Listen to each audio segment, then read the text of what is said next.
Fala, pessoal! Bem-vindos a mais uma análise visual por aqui.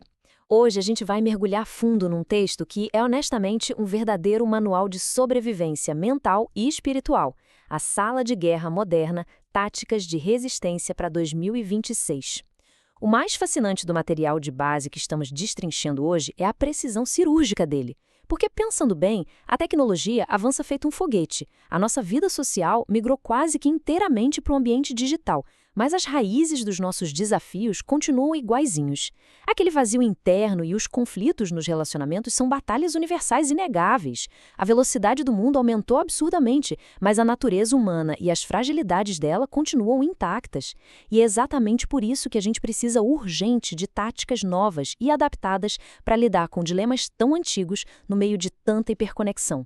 Para entender como isso se constrói na prática, olha só essa citação tirada direto da nossa fonte. Em 2026, a atenção é a moeda mais cara. É uma frase curtinha, mas que carrega um peso monumental. No nosso cenário moderno, conseguir manter o foco mental deixou de ser apenas uma dicasinha de otimização de tempo ou de produtividade no trabalho, virou literalmente uma prioridade vital de sobrevivência emocional. Quem controla para onde vai a atenção, controla a mente.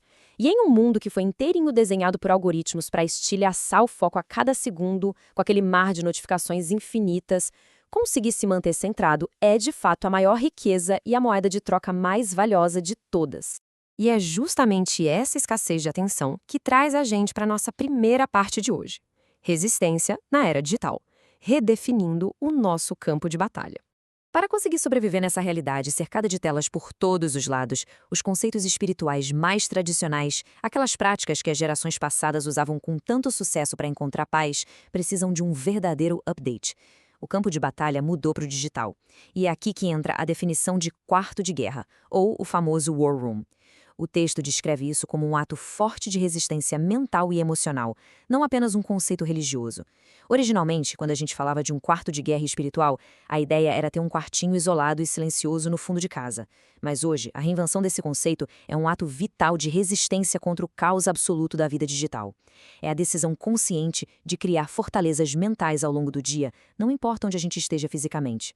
Passando por umas táticas bem mais diretas, a gente chega na seção 2.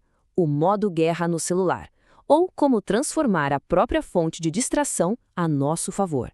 O material original aponta uma ironia brilhante. Se o problema quase sempre começa no celular, a solução também precisa passar por ele, só que usando a lógica totalmente inversa.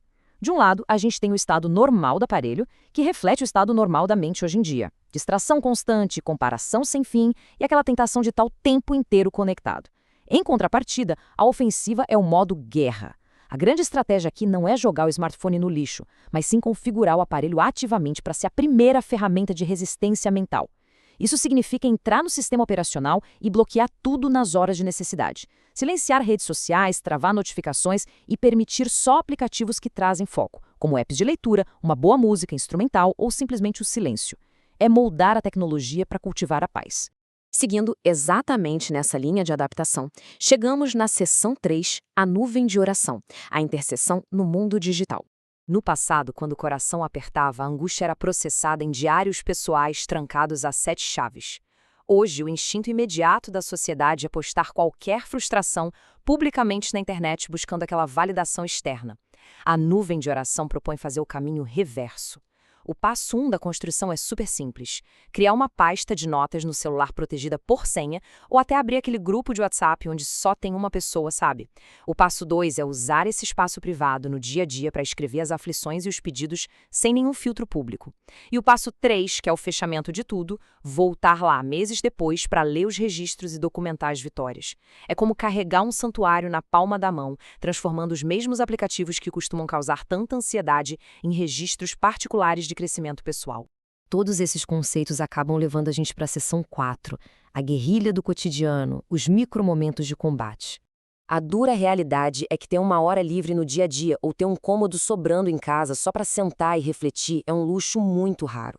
Então, as lutas modernas exigem táticas de guerrilha. A estratégia precisa ser rápida, ágil, costurada nas brechas da rotina corrida. Jogando isso numa linha do tempo diária, no ponto 1 a gente tem de 15 a 20 minutos no trânsito, que podem virar um momento focado. No ponto 2, enxergando no longo prazo, a gente tem o retorno meses depois para registrar as vitórias na nuvem. E no ponto 3, um período minúsculo, mas que decide tudo. Apenas 2 minutos de pausa, 1 minuto de muralha antes de entrar em casa.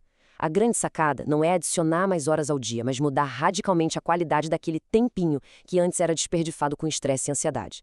Detalhando melhor o primeiro desses momentos práticos, o carro vira um verdadeiro santuário no momento em que se desliga o rádio para usar o trajeto como foco na família. A orientação tática da fonte é muito clara. Para quem dirige ou pega a condução todo santo dia, esse percurso é um novo espaço secreto. A ação pede para abandonar momentaneamente aquele podcast de notícias pesadas que já joga o nível de estresse lá no teto logo de manhã cedo e investir esses 15, 20 minutos de forma bem intencional. É redirecionar a energia mental que seria torrada xingando o trânsito pesado para focar positivamente na proteção e no bem-estar de quem ficou em casa, criando um escudo de paz logo no começo da rotina.